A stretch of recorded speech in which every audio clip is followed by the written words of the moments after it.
আলহামদুলিল্লাহ, ছাদ বাগানে দেখেন ইকুয়েডরের পালোরা ড্রাগন হয়েছে। ফলের গায়ের মধ্যে প্রচন্ড কাটা থাকে, এগুলা ইউলিশ টাইপের হয় কালারটা।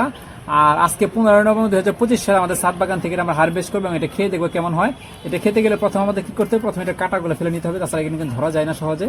এভাবে করে কাটাগুলো কিন্তু ফেলে। আর দেখেন কি সুন্দর কালার আসছে, দেখেন অলরেডি হাতে কিন্তু কাটা কিন্তু বেরিয়ে গেল। হ্যাঁ, ও বাবা, এগুলো কিন্তু প্রচুর কাটা একবারে। বিসমিল্লাহ, এইটা হচ্ছে আমাদের ফল। সাইজটা কিন্তু খুব বেশি যে বড় হয়েছে তা না, একদম ছোট সাইজ। খেয়ে দেখি গাছে, যেহেতু প্রথম এই বছর আমাদের কাছে ড্রাগন ফল হয়েছে, এই ইকুয়েডর পেলোরা ড্রাগন। আর এটাকে ভিতরে টেস্ট বা এটাকে আমরা দেখবো একটু। বাবা, বেশ ভালোই শক্ত, জুসি আছে। দেখেন ভিতরে এই অবস্থা। বিসমিল্লাহির রহমানির রহিম। অনেক মিষ্টি, বাপ রে বাপ,